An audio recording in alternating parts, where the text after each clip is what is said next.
Welcome back! Today we're going to review the Scarezones at Halloween Horror Nights 32 in Orlando.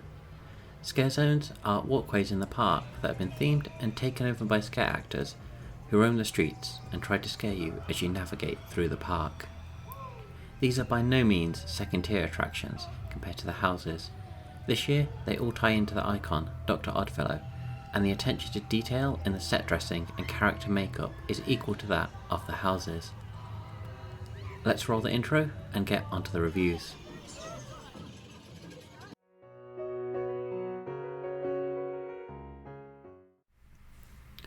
There are 5 scare zones this year, spread throughout the park.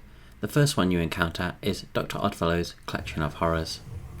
Oddfellow's charming menagerie of creatures greet you right as you come into the park and step under the Halloween Horror Nights sign. The best part of this section has to be when Oddfellow appears, to give you his spiel about immortality. The performance lasts a few minutes, and he sticks around afterwards to take photos and scope out future souls he could consume. I thought this one was quite neat. There's a variety of creatures, some intimidatingly tall ones that glare down at you as you walk past, and some more human-sized ones that can get right up in your face. Right next to this scare zone is Dark Zodiac. For me, this was the scariest one, thanks to the ear-piercingly loud sounds of the chainsaw-wielding actors. They stand in their black full body suits with chainmail masks, revving up the chainsaws and lunging at people as they walk past. One of the neat parts of this scare zone is that the 12 Zodiac signs are represented on the creatures that roam it. So, if you fancy stopping to check them out, you can try and find your own. I did not do that.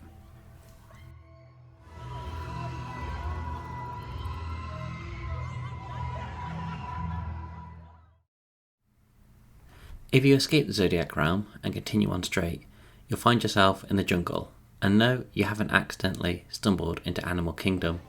This is the Jungle of Doom, where Oddfellow finds the iconic skull that sits upon his cane of souls.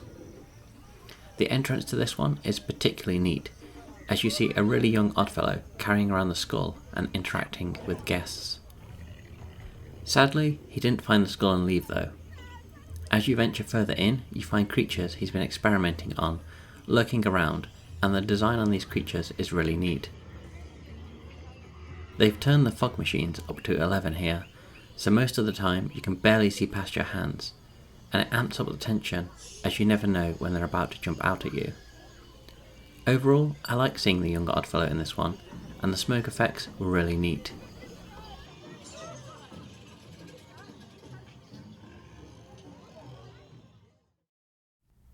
The final 2 scare zones are on the other side of the park. First up, let's chat about Shipyard 32, Horrors Unhinged, my least favourite scare zone of the event.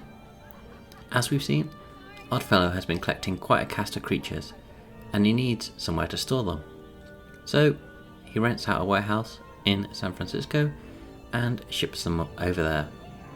Sadly, he didn't use the best quality crates or cages, and the monsters have broken out and now roam the streets. This is a fairly short scare zone, and there's nothing particularly wrong with it. It's just fine in my opinion. There's a decent variety of monsters, but nothing that really wowed me.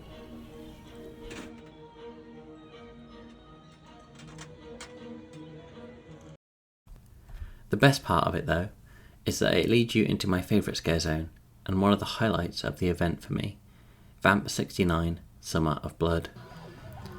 In 1969, Oddfellow infiltrated a group of vampires, who, unable to secure Eras Tour tickets, head to Music Fest in New York.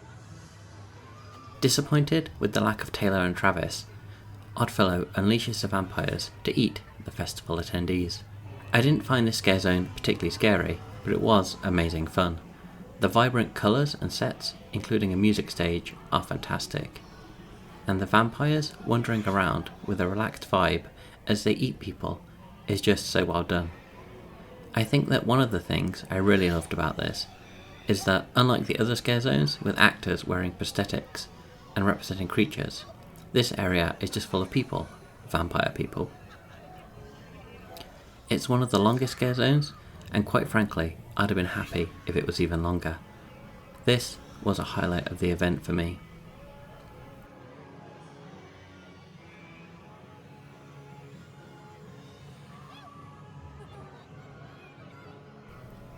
And that's a wrap on the Scarezones in HHN 32.